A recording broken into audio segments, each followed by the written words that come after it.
जोहार। आदिवासी चैनल जोहार इंडिया में आपका हार्दिक अभिनंदन। मैं हूं मुक्ति तिर्की। हम देशवासी अपने स्वतंत्रता दिवस समारोह के आयोजन के लिए तैयारी कर रहे हैं और स्वतंत्रता दिवस बड़ी धूमधाम से मनाने की तैयारी हम में लगे हुए।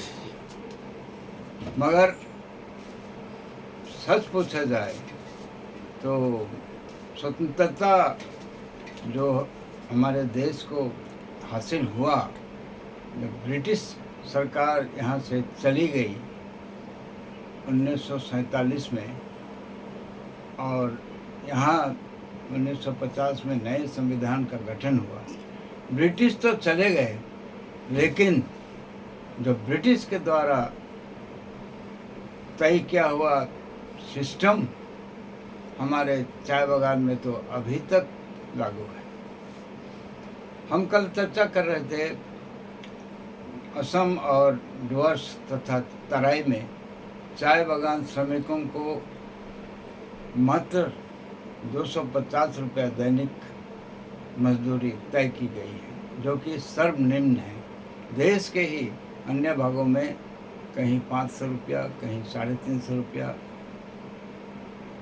दैनिक मजदूरी मिल रही है, जबकि हमारे असम में और डुवर्स में मात्र 250 रुपया की दैनिक मजदूरी तय की गई है, जो कि राज्य सरकार और यूनियन तथा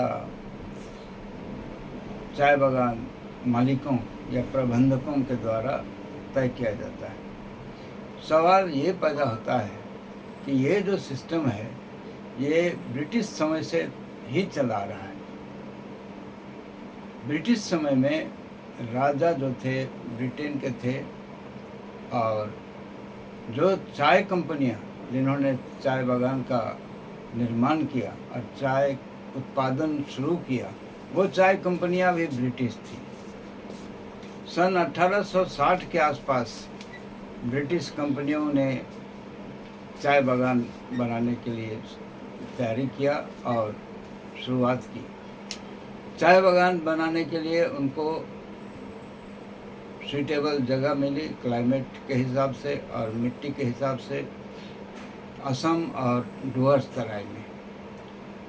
लेकिन इन स्थानों में भयानक जंगल थे और उन जंगलों को काट के ब्रिटिश कंपनी वहाँ चाय बागान बनाना चाह रही थी। जंगल को साफ करने के लिए उनको मजदूरों की ज़रूरत थी, जो कि स्थानीय तौर पर नहीं मिल सके। बहुत कोशिश करने के बावजूद स्थानीय मजदूरों से ये संभव नहीं हो सका, तो मजदूर लाए गए झारखंड से, वर्तमान के झारखंड, तत्कालीन छोटा नागपुर, संथाल परगना और मध्य प्रदेश तथा उड़ीसा से, और जो कि मोस्टली आदिवासी ही थे, क्योंकि आदिवासी प्रकृति प्रेमी हैं, जंगलों में ही रहते हैं।